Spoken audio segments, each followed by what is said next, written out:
যদি চেষ্টা করি যেটা সংবিধান হবে, তাহলে রুখে দেওয়ার কেউ থাকবে? আপনি আমি তো নৌকা ধান উঠিয়েছি, সংসদে নিয়েছি, কোরআনকে পিছনে ফেলেছি, যার বুকের বস্তু বানিয়েছি। এজন্যই আপনি আমি আজকে মার খাই, ঠিক কিনা বলেন? আপনি আমি চাল কিনতে কষ্ট হয়, ডাল কিনতে কষ্ট হয়, আমার দুঃখ বোঝার মতো জমিনে কেউ নাই। কারণ হলো আমি আবার কোরআনকে ছেড়ে দিয়েছি, ঠিক কিনা বলেন? এই কোরআনকে ধরবেন তো ইনশাআল্লাহ? রাসূল বলেছেন, যারা আমার পথের উপর অবিচল থাকবে, এই পৃথিবীর জমিনে তাদেরকে বেইজ্জত করবে, তাদেরকে লাঞ্ছিত করবে, এমন কোন মায়ের সন্তান কিয়ামতের আগেও জন্ম নেবে না, ঠিক কিনা বলা মুসলমান? ইন্নাল্লাহ আশতারা মিনাল মুমিনিনা আনফুসাহুম ওয়া আমওয়ালাহুম বিআন্না লাহুমুল জান্নাহ। জোরে বলেন আল্লাহু আকবার। আরেকটু আওয়াজ করে বলেন আল্লাহু আকবার।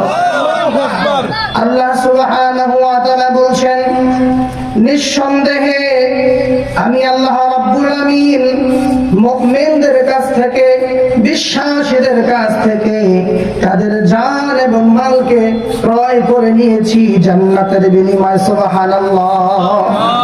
সে জান্নাত আমাদের প্রয়োজন আছে না নাই? আর একটু জোরে আওয়াজ করে বলেন, আছে না নাই? জান্নাতের পথে চলার জন্য আমরা রাজি আছি ইনশাআল্লাহ। আমার ভাইয়েরা, মহান আল্লাহ রাব্বুল আমিন কোরআনুল কারীমে তামাম মুসলিম বিশ্ব জাহানের উম্মতদেরকে ডাক দিয়ে বলছেন, আলিফ লাম রা কিতাবুন আনজালনাহু ইলাইকা লিতুখরিজান নাস মিনাজ যুলুমাতি ইলান নূর। আল্লাহু আকবার।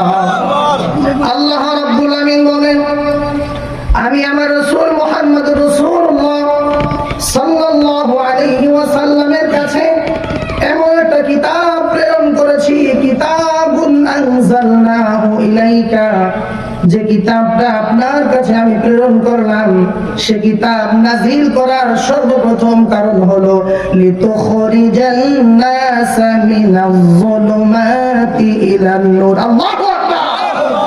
আল্লাহ তাআলা বলছেন, আমি তাদেরকে অন্ধকারের পথ থেকে আলোর পথে নিয়ে আসার জন্য কোরআন নাজিল করেছি। বলেন সুবহানাল্লাহ। আপনারা জানেন আইয়ামে জাহিলিয়াতের যুগে আমার রাসূলকে প্রেরণ করা হয়েছে, ঠিক কিনা? যেই জমানার ভিতরে মানুষ তার কন্যা সন্তানকে পৃথিবীর জমিনে জিন্দা দাফন করে ফেলতো, এরকম একটা জাহান্নামী যুগে আল্লাহ রাসূলকে প্রেরণ করা হয়েছে। আমার ভাইয়েরা, দুঃখ এবং আফসোসের সঙ্গে বলতে হয়, আজকে আলেম ওলামাদেরকে, ওয়ারাসাতুল আম্বিয়াদেরকে নারীর অধিকারের ব্যাপারে শিক্ষা দেওয়া হয়, তাদেরকে বলা হয় ইসলাম নাকি নারীর অধিকার প্রতিষ্ঠা করে নাই।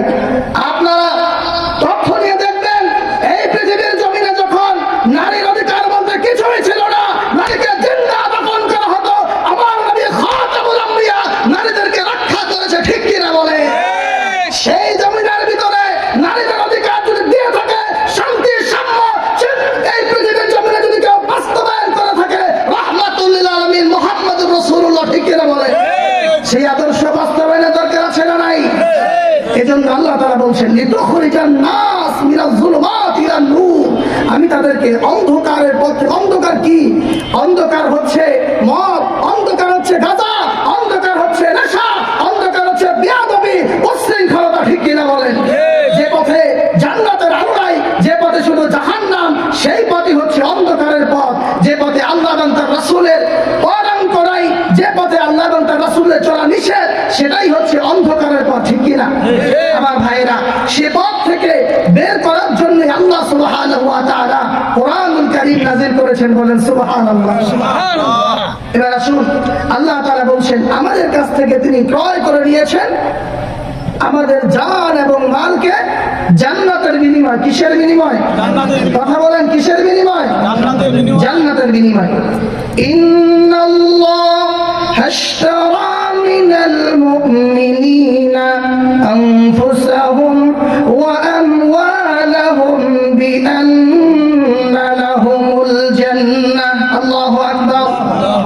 আমার আল্লাহ তাআলা বলেন, হে পৃথিবীর ইমানদার বান্দারা, আমি তোমাদের কাছ থেকে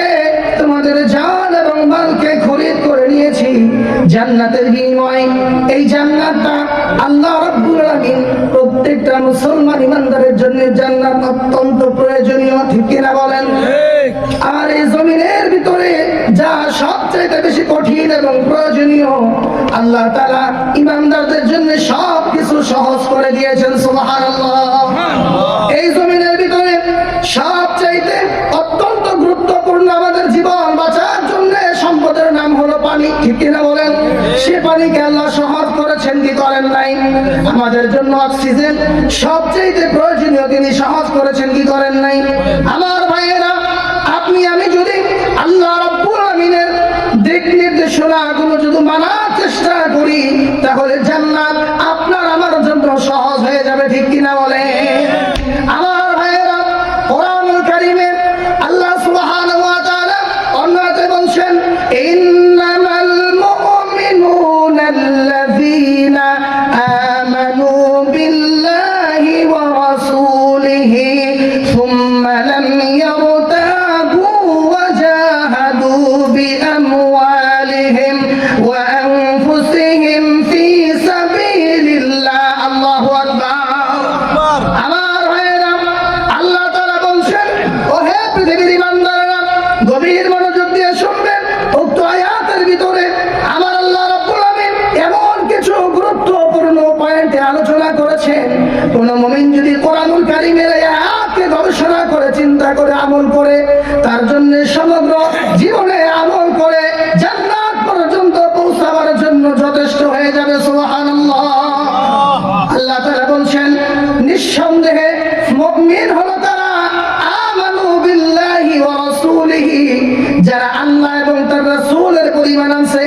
কথা বলেন, আল্লাহ এবং তার রাসূলের উপরে ঈমান আনা ছাড়া জান্নাতে যাওয়া যাবে? আর আসতে বলেন, যাবে? সম্ভব? কখনোই সম্ভব না। আল্লাহ তাআলা বলছেন, নিঃসন্দেহে মুমিন হলো তারা যারা আল্লাহ এবং তার রাসূলের উপর ঈমান আনছে। 2 নম্বরে, সুম্মা লাম ইয়ারতাবু, মক্কার কিছু কাফের ছিল, তারা সকলেই মানে না, বিকাল ঈমান ভঙ্গ করেছে এবং তারা মুনাফিকের পরিচয় দিয়েছে। আমার আপনার সমাজে এমন মুসল্লি পাবেন যারা মসজিদে হাজিরা দেয়, আবার তারা শিরকের আড্ডাতেও পূজার মঞ্চে হাজিরা দেয়। আছে না নাই? ঈমান থাকবে? কথা বলেন, থাকবে?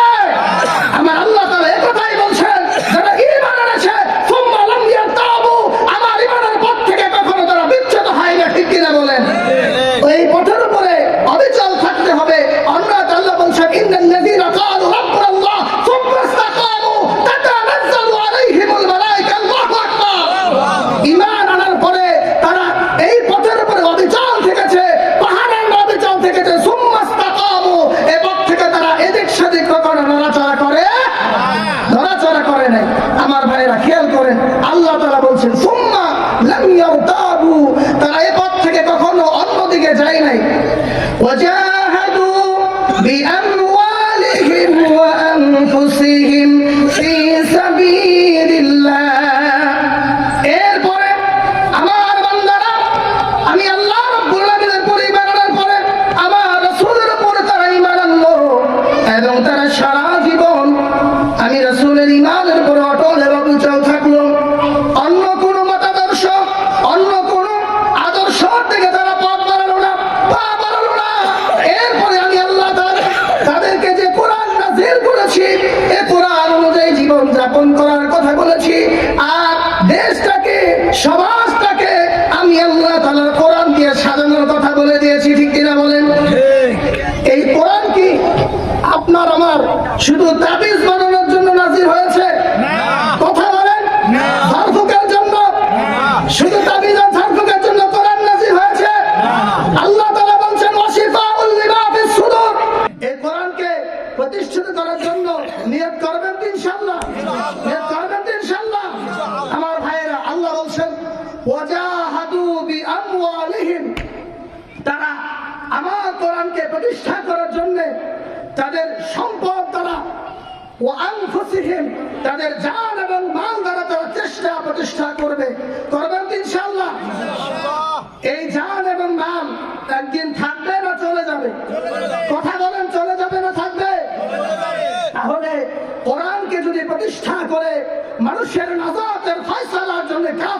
পারি, ইসলামী আন্দোলনের দুর্ভাগ্য থেকে আমরা যদি উদ্ধার করতে পারি, এই পৃথিবীর জমিনে আবার শান্তির একটা সমাজ প্রতিষ্ঠা হবে, যে সমাজ মদিনাতুল মুনাওয়ারায় আপনার আমার নবী মেরে আকা মুহাম্মদ সাল্লাল্লাহু আলাইহি ওয়াসাল্লাম প্রতিষ্ঠা করেছেন। ঠিক কি না বলেন? কোরআনুল কারীম আল্লাহ বলছেন, ইন্নাল্লাহা আশতারা মিনাল মুমিনিন, তোমার স্রষ্টা আল্লাহ তোমার কাছ থেকে জান এবং মালের বিনিময়ে, জান্নাতের বিনিময়ে তোমার জান এবং মালকে ক্রয় করেছেন। সে জান্নাত দরকার আছে না নাই? এরপরে আল্লাহ বলছেন, ইউকাতিলুনা ফি সাবিলিল্লাহ, এমন মুমিন তারা হবে যাদের তারা আল্লাহ এবং তার রাসূলের জন্য, দ্বীন প্রতিষ্ঠার জন্য তারা আল্লাহর পথে জিহাদের পথে সংগ্রাম করে। বলেন সুবহানাল্লাহ। দরকার আছে না নাই? আমার ভাইরা, যদি আমরা সুযোগ না দিতাম তাহলে আজকে আপনার আমার মাথার উপরে বসে কাঁঠাল ভেঙে খাওয়ার সুযোগ কারো হতো না। ঠিক কিনা বলেন? আমার ভাইরা, কোরআনুল কারীমের অন্যায় আল্লাহ বলছেন, ইন্নাল্লাযীনা ক্বালু রাব্বুনাল্লাহু সুম্মা ইসতাকামু তাতানাজ্জালু আলাইহিমুল মালায়েকা। আল্লাহু আকবার। নিঃসন্দেহে যারা ঈমান এনেছে আর ঈমানের উপর অবিচল থেকেছে, আমার আল্লাহ তাআলা তাদেরকে সহযোগিতা করার জন্য আসমানের সাদা বাহিনী, সাদা পাগড়িওয়ালা বাহিনী ফেরেশতাদেরকেও নাযিল করে দিয়েছে। এই পৃথিবীর জমিনে এমন অবিচল ঘটনা, বিরল ঘটনা আমার নবী মুহাম্মদুর রাসূলুল্লাহ সাল্লাল্লাহু আলাইহি ওয়াসাল্লাম ঘটিয়েছেন। আসমান থেকে ফেরেশতা, কুরআনুল কারীম আল্লাহ বলছেন, 50,000 সানাতিন মিম্মা তাউদ্দুন, আমি আল্লাহ তাআলা তোমরা গণনা করো 5,000 ফেরেশতা বদরের ময়দানে প্রেরণ করেছি। সুবহানাল্লাহ। তাহলে আল্লাহ তাআলা কোরআন বিজয়ের জন্য যদি আমরা সংগ্রাম করতে পারি, আল্লাহ ফেরেশতাদের মাধ্যমে সহযোগিতা করবেন। ঠিক কিনা বলেন? আমার ভাইয়েরা, একটি জ্বলন্ত দৃষ্টান্ত আপনাদের সামনে উপস্থাপন করি। সাহাবায়ে কেরাম রিদওয়ানুল্লাহি তাআলা আলাইহিম আজমাইন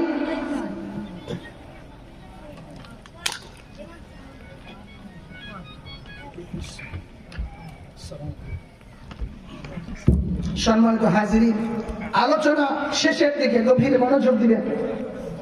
আল্লাহর নবী সাহাবী হযরত আব্দুল উজ্জা রাদিয়াল্লাহু তাআলা আনহু কোরআনুল কারীমে যে আয়াত আমি তেলাওয়াত করেছি, আমার ভাইয়েরা,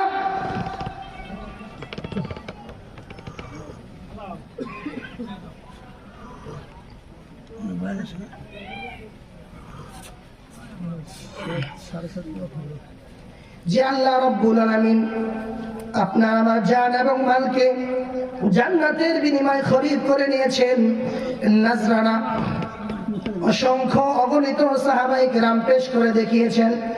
হযরতে আব্দুল উজ্জা রাদিয়াল্লাহু তাআলা আনহু মক্কার একজন সম্ভ্রান্ত সাহাবী ছিলেন, যিনি মক্কার জমিনে 10 জন মানুষ যদি সবচেয়ে ভালো কাপড় পরিধান করত, তাহলে তিনি ভালো কাপড় পরিধান করতেন।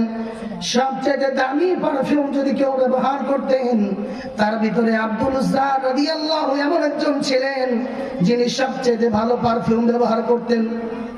কিন্তু দ্বীন আর ইসলামের জন্য হযরত আব্দুল উজ্জা রাদিয়াল্লাহু তাআলা যখন, ঘটনা সংক্ষিপ্ত বলছি, কালিমা যখন তিনি গ্রহণ করলেন, তার চাচা ছিল কাফের, কালিমা গ্রহণ করতে পারে নাই। আর তিনি যে কালিমা গ্রহণ করেছেন এটা সহ্য করতে পারে নাই। যখন জেনে গেল আব্দুল উজ্জার কালিমা গ্রহণ করেছে, ইসলামের পদতলে চলে এসেছে, তখন তাকে ঘর থেকে বের করে দিল। আব্দুল উজ্জাকে বলল, তুমি যদি আমার সহায় সম্পত্তি সবকিছু তুমি নিতে চাও, তুমি যদি সম্পত্তি পেতে চাও, তাহলে কালিমা ছেড়ে দিতে হবে। তুমি কালিমা ছাড়বা নাকি ইসলাম ছাড়বা নাকি সম্পত্তি ছাড়বা, চিন্তা করে দেখো। আমার ভাইয়েরা, তিনি বললেন, তামাম পৃথিবীর জমিনের সকল সম্পত্তির বিনিময়েও কালিমা ছাড়া যাবে না। ঠিক কিনা বলেন? কালিমা ছাড়া যাবে না। হযরত আব্দুল উজ্জা রাদিয়াল্লাহু তাআলা আনহু কালিমা না ছেড়ে তার সকল সম্পত্তি থেকে বিতাড়িত হলেন, এমনকি তার শরীরের কাপড়গুলো ছিনিয়ে নেওয়া হলো। মায়ের কাছে গিয়ে এক টুকরা কাপড় নিয়ে মুহাম্মদ আরবি সাল্লাল্লাহু আলাইহি ওয়াসাল্লামের কাছে চলে আসলেন। মুহাম্মদ আরবি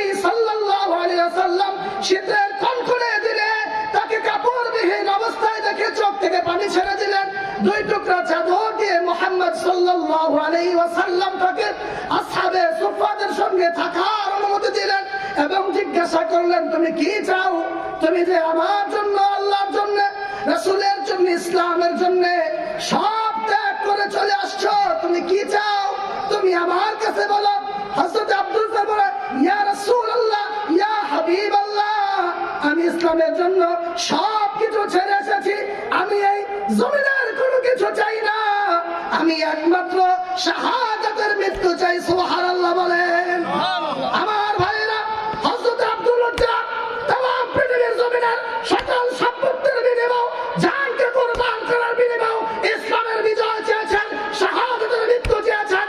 আজকে যুব সমাজকে আমি আহ্বান করব, আমার যুবক ভাইরা, অলিয়ার টুকরা ভাইরা, তোমরা যদি নাস্তিকদের পদাঙ্ক অনুসরণ ছেড়ে দিয়ে এই পৃথিবীর জমিনে মুহাম্মদ আরবীর পদাঙ্ক করে আবার আসতে পারো, তোমরা যদি আবার ইসলামের পতাকা তুলে চলে আসো, ইনশাআল্লাহ, তোমরা ইনশাআল্লাহ বাংলাদেশের টেকনাফ থেকে তেতুলিয়া, রূপসা থেকে পাকুড়িয়া এবং দুর্বার গতি আবার আন্দোলন থেকে উঠবে। ইসলামের এই দুর্বার গতিকে আগামী দিনে ইসলামের শাসন এই দেশে কায়েম হওয়া কেউ ফিরাতে পারবে না। ঠিক কিনা বলা মুসলমান? লিল্লাহি তাকবীর, নারায়ে তাকবীর। আল্লাহ কবুল করেন, পড়েন আমিন। এই জমিনে ইসলাম আবার প্রতিষ্ঠিত হবে, ইসলামী হুকুমত খেলাফত আলা মানহাজুন নবুওয়া প্রতিষ্ঠা হবে। চান কি চান না? আমরা আর কতদিন কাদিয়ানীদের হাতে লাঞ্ছিত হব? আর কতদিন সেকুলারিজমের হাতে লাঞ্ছিত হব? আর কতদিন বেঈমানদের হাতে পিষ্ট হব? ঠিক কিনা বলেন? ক্ষমতা এবার কোরআনের হাতে দিতে হবে। ঠিক কিনা? ক্ষমতা কাকে দিবেন? ড্রাইভিং থাকবে কোরআনের হাতে, দেশ চলবে শান্তির পরিবেশে। এই দেশে যদি ওলামায়ে কেরামকে সাক্ষী রেখে বলতে চাই, আমার পরিবেশে শুনে রাখো, এই কোরআন যদি সংসদে যায়, কোরআন যদি ক্ষমতায় বসে, 1 মাসের মধ্যে যা কিনা 56 বছরেও এই দেশে কেউ করে দেখাতে পারে নাই, মদ, গাঁজা, জুয়া, ফেন্সিডিল, অশান্তি, নিরাপত্তা, জুলুম, নির্যাতন, নিপীড়ন সব বন্ধ হয়ে যাবে। ঠিক কিনা বলেন? 1 মাসের মধ্যে সব বন্ধ হয়ে যাবে, একমাত্র কোরআনের দ্বারাই এই সুপার পাওয়ার আছে। ঠিক কিনা বলেন?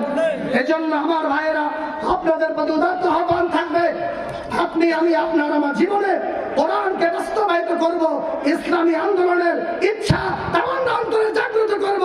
ইনশাআল্লাহ আগামী দিনে এই দেশে ইসলাম প্রতিষ্ঠা হবে, এই আশা ব্যক্ত করে আপনাদের সামনে সংক্ষিপ্ত আলোচনা শেষ করছি। ওয়ামা তাওফীক ইল্লা বিল্লাহ ওয়া আখির দাওয়ানা আনিল হামদুলিল্লাহি রাব্বিল আলামিন ওয়া আসসালামু আলাইকুম ওয়া রাহমাতুল্লাহি ওয়া বারাকাতুহু।